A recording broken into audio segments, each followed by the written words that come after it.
Agora nós vamos entrar no módulo de contabilidade geral, a parte 2. Lembrando que na nossa aula passada nós vimos o nosso módulo 3 de contabilidade geral, vamos entrar no nosso módulo 4, que é a continuação do módulo de contabilidade geral.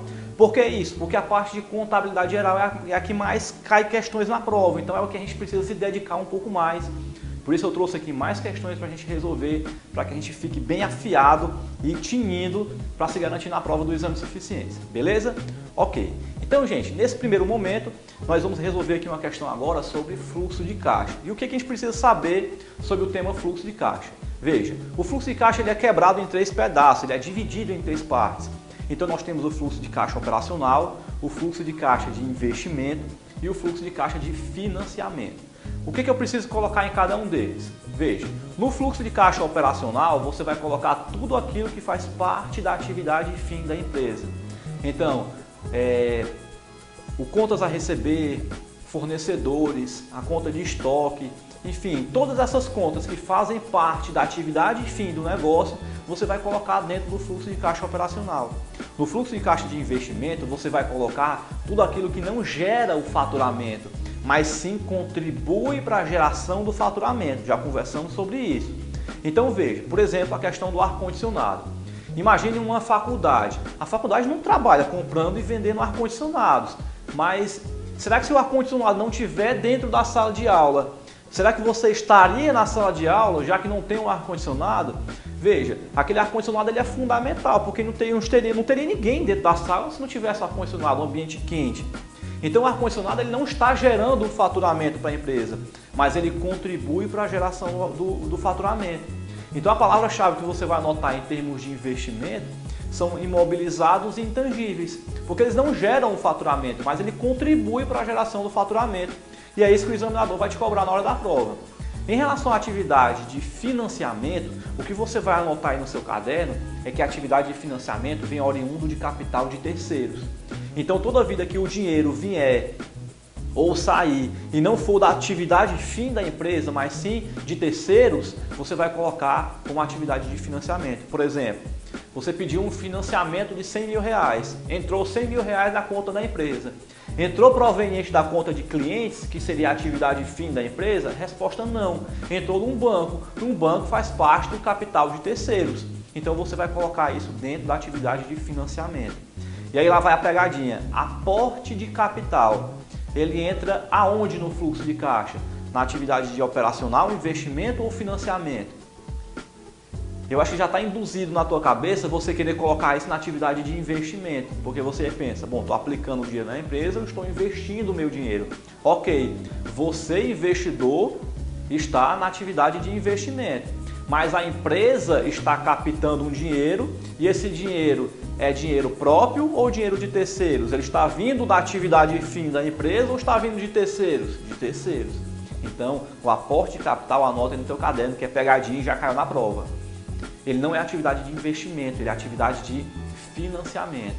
Outra pegadinha boa que sempre cai em prova, quando aborda o tema fluxo de caixa. Imóveis. Imagine que você fez um aporte de capital por meio de um imóvel. Aí você vê, bom, se é um imóvel, ele vai entrar na atividade de investimento? Não, Oswaldo, mas tu acabou de falar que aporte de capital é atividade de financiamento. Então, vou colocar o imóvel na atividade de financiamento? Veja, olha a pegadinha, gente, como é boa. Nem é atividade de investimento, nem é atividade de financiamento e nem é atividade operacional, por um simples motivo.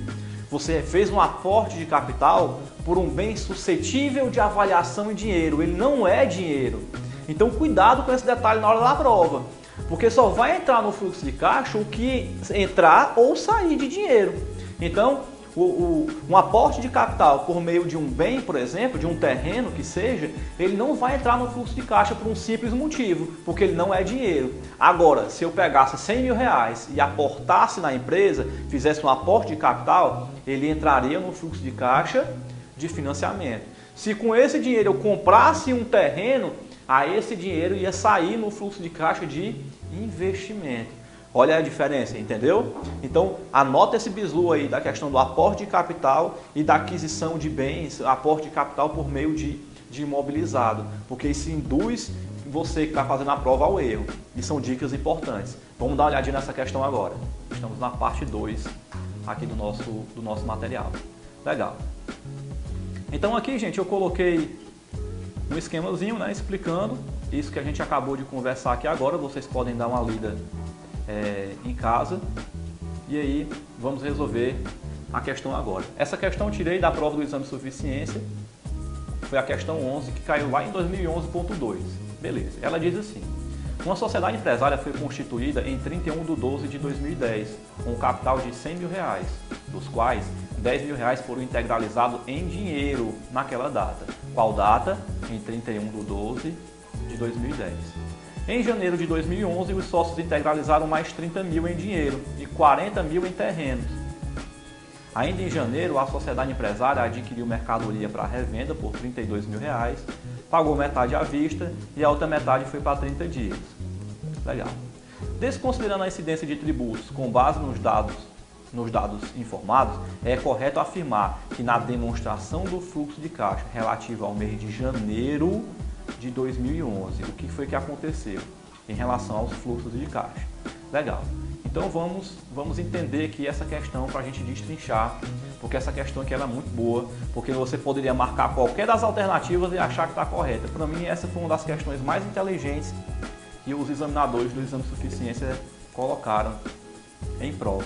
Veja lá, uma sociedade empresária foi constituída em 31/12/2010 em R$100 mil, dos quais R$10 mil foram integralizados em dinheiro naquela data. O que eu faço com isso? Nada. Por que eu não faço nada? Por um simples motivo. O examinador está querendo em 31 de janeiro de 2011 e esses dados incorreram em 31 de dezembro de 2010. Então essa parte eu não preciso me preocupar. Aí ele diz, em janeiro de 2011 os sócios integralizaram mais R$30 mil. Ok, foi R$30 mil em dinheiro e R$40 mil em terreno. Os R$30 mil em dinheiro, ele entra na atividade de financiamento, ok. Mas os 40 mil eu não faço nada, porque o aporte dos R$40 mil foi em terreno, ó. E o terreno não entra no fluxo de caixa operacional, porque ele é um bem suscetível de avaliação em dinheiro, ele não é propriamente o dinheiro. Então esses 40 mil aqui está fora. Ainda em janeiro, a sociedade empresária adquiriu mercadoria para revenda por 32 mil. Só que ela pagou a metade à vista e a metade foi para 30 dias. Então, se ela pagou metade à vista, ela pagou R$16 mil. E esses 16 mil entram no fluxo de caixa operacional. E os outros 16 não entram no fluxo de caixa, porque ele não entrou e nem saiu o dinheiro. Ok, então vamos ler aqui as alternativas. As atividades de financiamento geraram um caixa de R$70 mil. Veja, minha atividade de financiamento gerou um caixa de R$70 mil. Vamos olhar aqui, ó. Se eu pegar 30 mais 40, dá quanto? Dá 70 mil. Eu poderia marcar a alternativa A? Poderia. Mas tá certo? Não.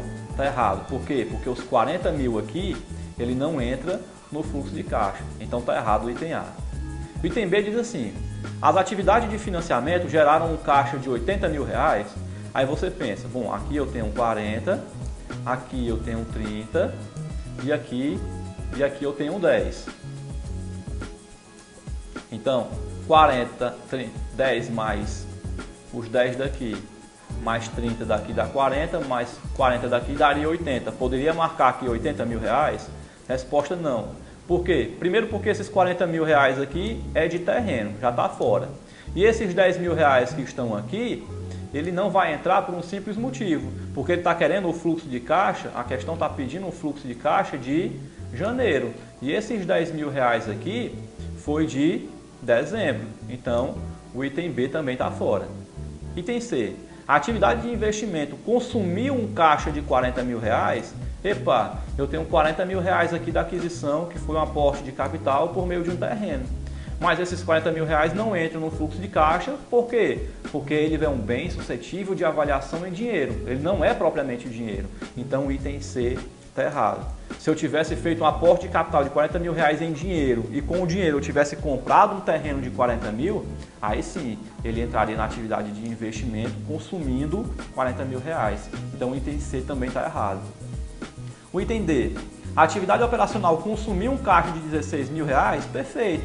Oswaldo, mas eu não comprei, não foi 32? Foi, mas dos 32 eu paguei 16 à vista e o resto eu pendurei para pagar a prazo. Então só vai entrar no fluxo de caixa 16 mil reais, que foi o valor que eu paguei na minha atividade, na compra da minha mercadoria. Então item D é a nossa resposta correta da questão de número 15.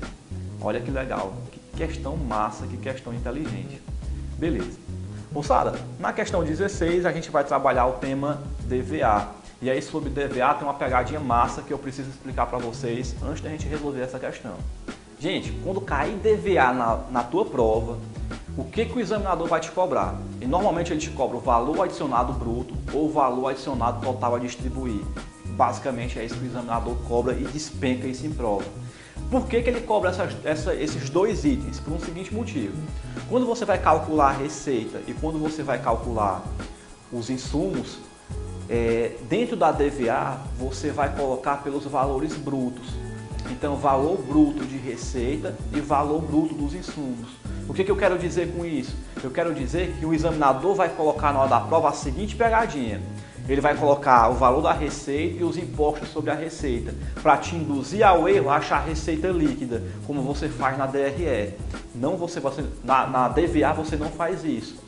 Você vai colocar pela receita bruta, sem considerar os impostos incidentes sobre a venda. E na parte do custo da mercadoria vendida, que na DVA eles chamam de insumo, da mesma forma. O examinador vai te dar o valor do custo da mercadoria vendida e vai te dizer qual é o valor dos impostos recuperáveis. Para que você pegue o valor do custo da mercadoria, abata o valor dos impostos recuperáveis, como você faz na DRE, na demonstração do resultado do exercício, para te induzir ao erro também. Então anota esse bizu no teu caderno. Receita pelo valor bruto e os insumos também pelo valor bruto.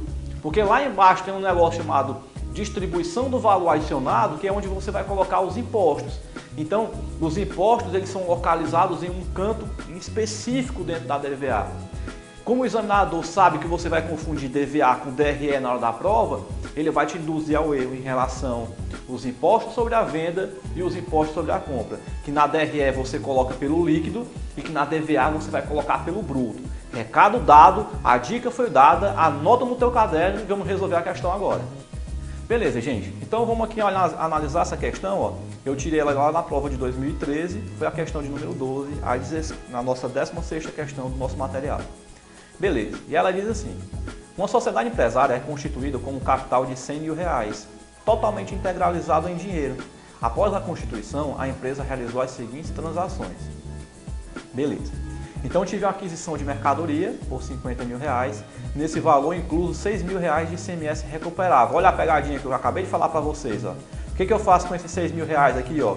PN, pitomba nenhuma, você não faz nada com esses 6 mil reais. Venda de mercadoria por 90 mil reais, nesse valor incluso ICMS no valor de 15.500. Da mesma forma, esse valor você não vai considerar porque ele está pedindo o valor adicionado total a distribuir. Aí que ele me dá mais algumas informações. Ele me deu uma despesa com energia de R$ 900, me deu PIS e COFINS incidente sobre a venda de 3.285, me deu despesa com aluguel no valor de R$ 1.000, despesa com salário FGTS 2.000, despesa com INSS no valor de R$ 400 e me deu a distribuição, o lucro foi distribuído da seguinte forma: 5% para a reserva legal, 40% de dividendos e 55% de lucros para distribuição para a Assembleia. Legal. Olha a estrutura da DVA, como é que a gente faz? Bom, eu começo com a receita. E a receita foi de quanto? De 90 mil reais. Está aqui ela. Cadê? Está aqui. 90 mil reais. Beleza. Da receita, gente, na DRE nós tiramos o custo da mercadoria vendida, que na DVA eu chamo de insumos. E o que eu coloco aqui dentro dos insumos? Gente, você vai colocar o próprio custo da mercadoria vendida e anota isso aqui para você não vacilar, ó, porque isso aqui na DRE está classificado como despesa operacional e aqui na DVA está como insumo, a energia elétrica e os serviços de terceiros. E ele me deu o valor do custo, foi 50 mil, está aqui ele. E ele me deu também A energia elétrica, ó, foi quanto? R$900. Então tá aqui ele. Então quando eu pego a minha receita e eu tiro os insumos, eu acho o meu item 3, que é que o examinador também gosta de cobrar em prova. O valor adicionado bruto, que dá quanto? 90 menos 50 menos 900. Então dá 39.100. Do item 3 eu tiro o item 4. O que é o item 4? A depreciação, a amortização e exaustão. Bom, só que o examinador não colocou nada em relação a isso na prova, então é zero. Então 39.100 menos zero dá 39.100. Beleza. Do item 5, que é o valor adicionado líquido produzido pela entidade, que é eu pegar o meu valor adicionado bruto e tirar as retenções, eu tiro o item 6. O que é o item 6? Que é o valor recebido em transferência. Anota isso aqui, gente, porque já caiu na prova do exame de suficiência e já caiu também na prova da Receita Federal. Se não me falha a memória, foi do ano de 2014, onde ele perguntava o que é o valor adicionado recebido em transferência. É o resultado da equivalência patrimonial e a receita financeira. Só que ele também não deu nada em relação a isso. Então, 39.100 menos zero dá 39.100, que é o valor adicionado total a distribuir, que é a nossa resposta correta. Vixe, Oswaldo, e essa ruma de coisa que ele colocou aqui, foi para quê? Só para enchimento de linguiça.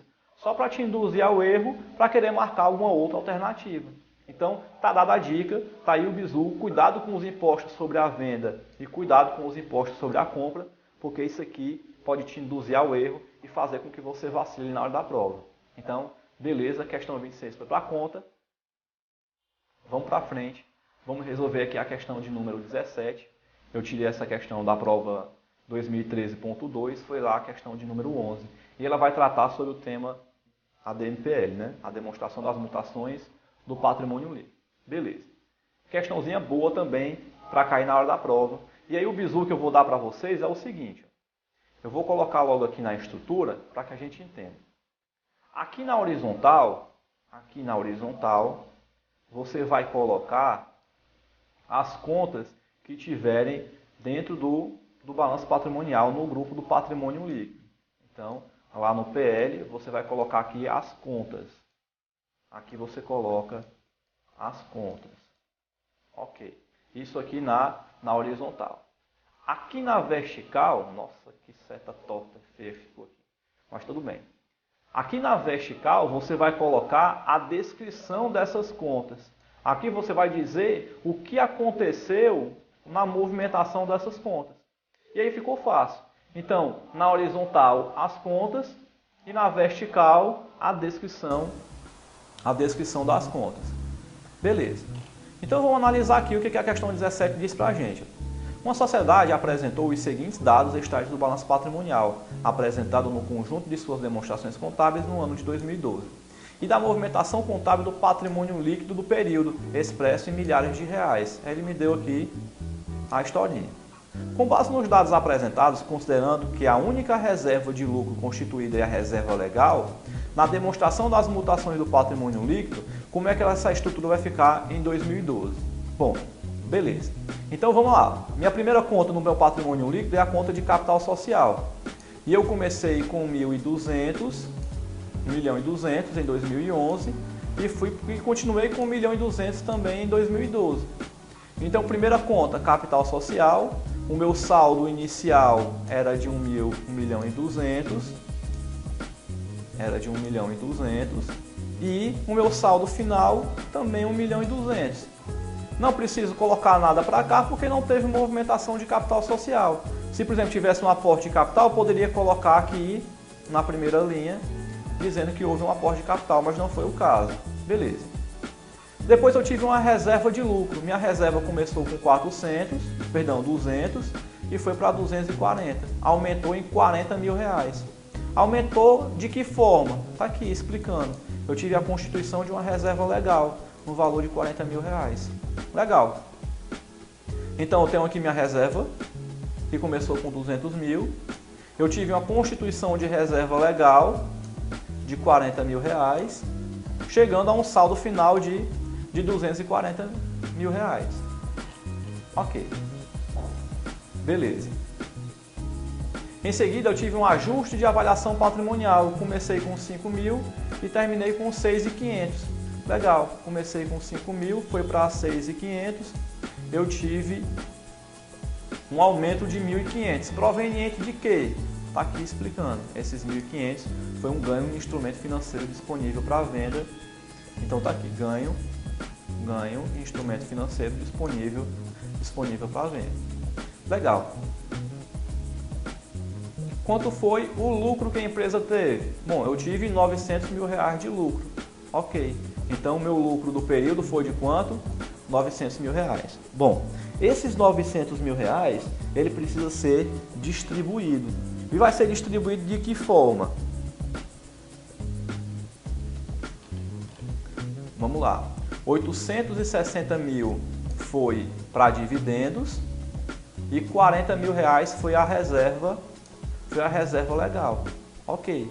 Então lembra que nós constituímos 40 mil reais de reserva legal? Se eu constituir, aqui ele entrou somando. Bom, se ele está entrando de algum local, ele tem que sair de algum local. Então está aqui ele. Então dos 900 mil reais que eu tinha de lucro, 40 mil reais saiu para eu poder constituir uma reserva legal. Beleza. E o resto? O resto foi distribuído na forma de dividendos. E o saldo do lucro? Zero. Tá certo isso? Tá. Porque todo lucro ele precisa ser destinado. Seja ele na forma de dividendos, seja ele na forma de reserva. Lembrando que eu tenho uma reserva que é obrigatória, que é a reserva legal, que é 5% do valor do lucro, limitado a 20% do capital social. Ok. Então, fizemos todas as constituições. Aqui é só a composição do saldo final de cada conta. Então, no nosso material, a resposta certa é o item A. Questãozinha boa, questão 17, que aborda o tema DMPE. Legal. Vamos aqui para uma questão polêmica. Essa questão aqui caiu na prova de 2016.2. Foi a questão de número 9, que todo mundo dizendo que cabia recurso na questão, que ela devia ser anulada, enfim. Vamos dar uma lida nessa questão para a gente entender direitinho o que foi que aconteceu. Veja só. Nós temos uma sociedade anônima A e essa sociedade ela controla a sociedade anônima B por meio de uma participação direta, de 40% e uma participação indireta de 20%. Em 31/12 de 2015, a sociedade anônima B apurou um lucro de 200 mil reais, dos quais 50 mil reais refere-se a lucro com venda de mercadoria para a controladora. Na data da apuração do resultado do período, não haviam resultados não realizados nas operações entre as duas sociedades. Considerando-se os dados apresentados, o resultado da equivalência patrimonial relativo à participação da sociedade anônima A na sociedade anônima B é de quanto? Ora, veja só, ele está dizendo na parte 1 aqui, ó, vamos interpretar o texto. A questão diz que a sociedade B teve um lucro de quanto? De 200 mil. Desses 200 mil, 50 mil reais era lucro não realizado. Ok, então teoricamente o lucro que tinha sido realizado seria de 150 mil e não de 200 mil, porque eu tinha 50 mil de lucro não realizado. Só que depois a questão diz que na data da apuração do período não havia lucro não realizado, ou seja, esses 50 mil aqui virou lucro realizado. Então eu efetivamente tenho 200 mil reais de lucro realizado. Ora, mas quanto é a participação da sociedade A? A questão diz aqui, eu tenho uma participação direta de 40%. 40% de participação direta na sociedade B. Ora, se eu tenho 40% de participação de participação direta na sociedade B, então vou botar aqui os 40%, 40% de 200 mil dá os 80 mil reais. Então, resposta certa da questão número 18 foi o item B, 80 mil reais. Cuidado para não colocar 60%. Cuidado para não botar 60%. Porque aqui tem 40 e bem aqui tem 20. Só que 20 é de participação indireta. E eu tenho que levar em consideração somente a participação direta. Porque ele quer da sociedade A na sociedade B. E na sociedade A em B é 40% e não 60%. Cuidado com a pegadinha para não vacilar na hora da prova. Beleza? Questão 18 foi para conta. Vamos para frente. Vamos resolver aqui a questão de número 19. E aí na questão de número 19, além dele cobrar questões em relação à contabilização, ele vai te cobrar também a parte de efeitos permutativos. Então vamos dar uma lembrada primeiro nesse assunto para a gente poder resolver a questão. Gente, então relembrando diretamente do fundo, lá do baú, lembra daquele negócio que a gente viu em contabilidade intermediária ou então introdução à contabilidade lá no primeiro, segundo semestre da faculdade, quando o teu professor falou sobre os efeitos permutativos. Nossa senhora, o que é isso, Oswaldo? Nós temos o efeito permutativo aumentativo, efeito permutativo diminutivo e o efeito permutativo nulo. Traduzindo em miúdos e no português, significa dizer, efeito permutativo aumentativo é quando você faz uma transação que aquele item do balanço patrimonial aumenta. Quando você faz uma transação que aquele item do balanço patrimonial diminui, efeito permutativo diminutivo. E quando você faz uma transação que ela nem aumenta nem diminui, é o efeito permutativo nulo. Então, quando você compra um bem parcelado, por exemplo, você está aumentando o ativo. Efeito permutativo aumentativo. Só que se você comprou parcelado, você gerou um contas a pagar, passivo. Efeito permutativo aumentativo também no passivo. Agora imagine que você comprou um bem à vista. Você comprou um estoque à vista. Você diminuiu o seu ativo, diminuindo a tua conta de caixa, e você aumentou a tua conta de estoque. No frigir dos ovos, no final das contas, aquele grupo daquela conta nem aumentou nem diminuiu, porque houve só uma transferência de saldo de uma conta para outra. Isso é o que a gente chama de efeito permutativo nulo, porque ele não traz nenhuma diferença. Agora imagine que você pagou a sua folha de pagamento. Você está diminuindo o seu passivo, porque você está pagando uma obrigação, e está diminuindo o seu ativo, porque você utilizou dinheiro. Então isso é um efeito permutativo diminutivo. Morreu. Com base nisso, a gente consegue resolver aqui a questão. Vamos para ela agora. Beleza, gente. Então vamos lá. Essa questão caiu na prova de 2016.2, foi a questão 17. É a 19ª do nosso material. Vamos lá. Uma sociedade empresária adquiriu um equipamento para uso por R$150 mil e pagou da seguinte forma. 30% foi à vista, em dinheiro, e o restante em 3 parcelas mensais e iguais sem juros. Nessa operação houve a incidência de 12% referente ao ICMS e ele não é recuperável. Opa! Se o ICMS não é recuperável, significa dizer que ele está embutido no valor dos R$150 mil e ele vai entrar como custo de aquisição, porque esse ICMS não vai ser recuperável. Boa, beleza, para frente. Para a contabilização da operação, não foi considerado o ajuste a valor presente por não ser relevante. Ok. Após a contabilização dessa operação, o patrimônio da sociedade empresária evidenciará um aumento líquido. Opa! Então eu vou ter um aumento no passivo, no fornecedor, em máquinas, no ativo. Bom, vamos ver o seguinte.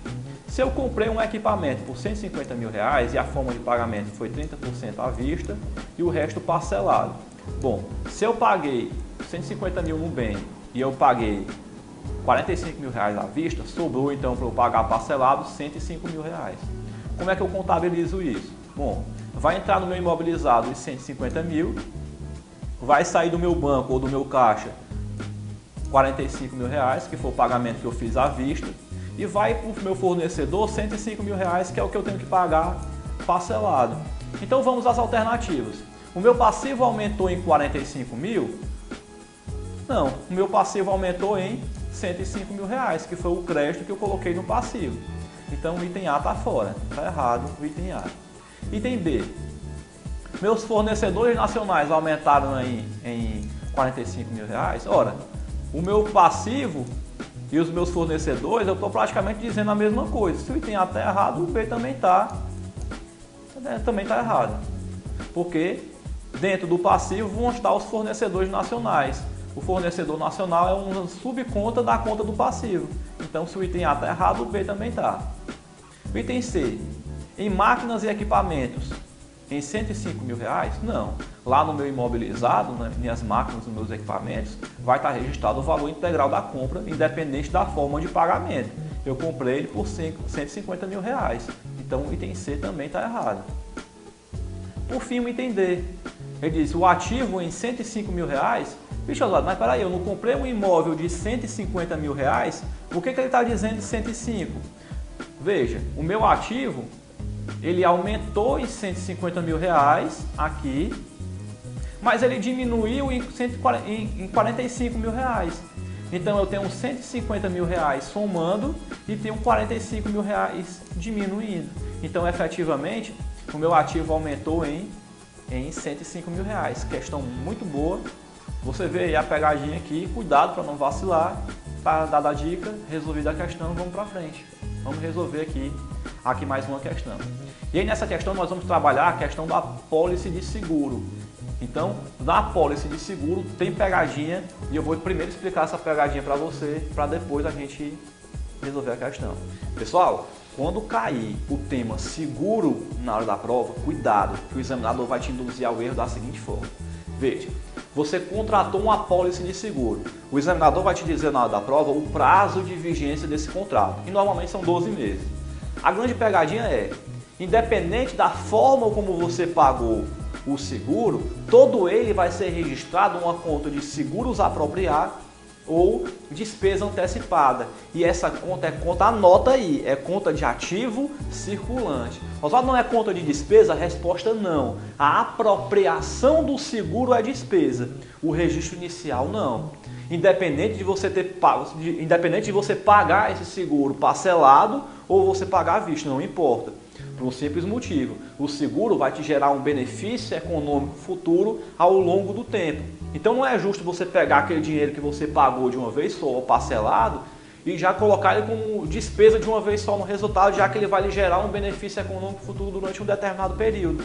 Então a contratação do seguro você coloca no ativo circulante, se o prazo de vigência do seguro for até 12 meses, e você vai apropriar o seguro proporcional pela quantidade de meses que tiver esse seguro.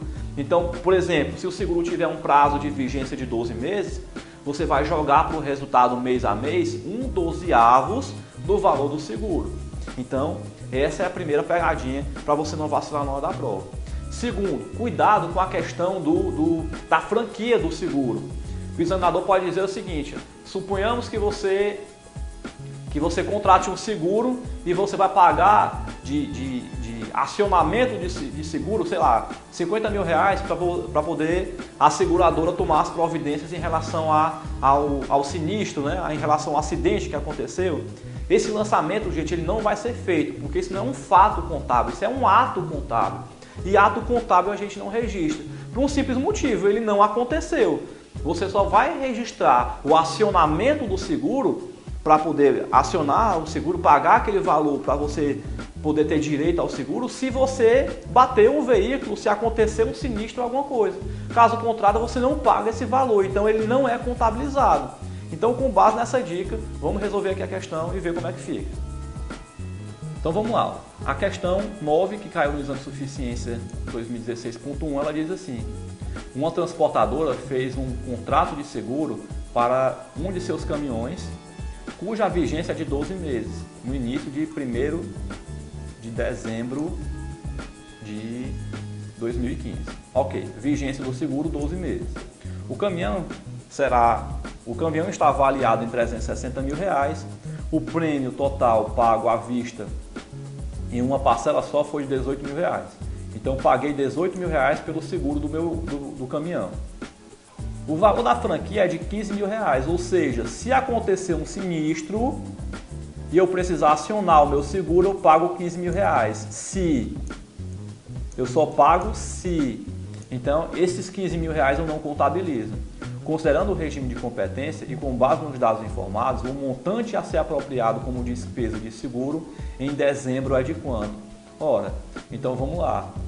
Operação apólice de seguro, vigência 12 meses, início em 1º de dezembro, o valor do caminhão 360 mil, prêmio de 18 mil e a franquia de 15. Como é que eu contabilizo isso? Ora, já que o seguro do veículo vai gerar um benefício econômico futuro ao longo de 12 meses, então vamos pegar o valor do seguro e apropriar um 12avos. Então vai ficar da seguinte forma: A contratação do seguro, eu boto em seguros apropriar ou despesa antecipada, que é uma conta de ativo circulante, tirando o dinheiro do banco, R$18.000. Só que não é isso que ele quer na questão. Ele quer apropriação da despesa no resultado. Ora, 1/12 de R$18.000 dá quanto? Dá R$1.500. Então, eu vou lançar um débito de despesa com seguro, que é uma conta de resultado, a crédito de seguros a apropriar no valor do ativo circulante, R$1.500.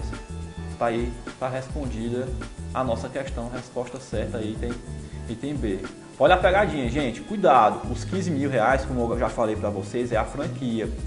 Seria o valor que o dono do seguro pagaria em caso de sinistro, acidente com o veículo.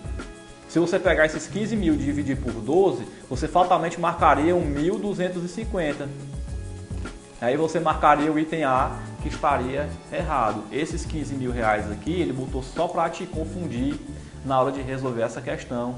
Então, tá aí, tá resolvida a questão sobre seguro. Cuidado para não confundir o valor que eu pago pelo seguro com o valor que eu vou acionar o seguro em caso de sinistro. Porque esse valor aqui você não contabiliza. Você só vai contabilizar caso você precise acionar o seguro. Caso não, não precisa. Beleza? Recado dado e vamos para frente. Massa, pessoal. Então por aqui terminamos o nosso módulo de contabilidade geral. Foram 2 módulos só para essa disciplina, porque ela é importante, precisava realmente a gente dar uma atenção um pouco mais redobrada para ela. E aí, o que você vai fazer agora? Você vai refazer as questões, vai criticar o conteúdo, não só resolva a questão, critique o assunto, entenda o que você está fazendo, para que você possa absorver o conteúdo. Não vá no piloto automático resolvendo a questão. Entenda o que você está fazendo, veja cada etapa do processo, anote as pegadinhas, onde você poderia ter errado na questão, o que foi que fez você acertar naquela questão, anota aqueles bizus e as palavras-chave que eu falei para vocês. Tudo isso é importante para que você consolide o conhecimento para na hora da prova você se garantir. Porque o mais importante não é entender o assunto, o mais importante é você conseguir memorizar aquele assunto, para você não chegar na hora da prova e bater aquela questão e dizer, puxa vida, eu estudei esse assunto, eu vi aquilo, mas não lembro na hora da prova. Então, é importante você entender o assunto, mas mais importante do que entender o assunto é você consolidar o assunto. Então, resolva novamente as questões, entenda o que você está fazendo para que você possa se garantir. Então, gente, vamos dar uma pausa por aqui, já já a gente volta, vem aí módulo de normas internacionais de contabilidade e a parte de contabilidade de custos. Bons estudos e até daqui a pouco.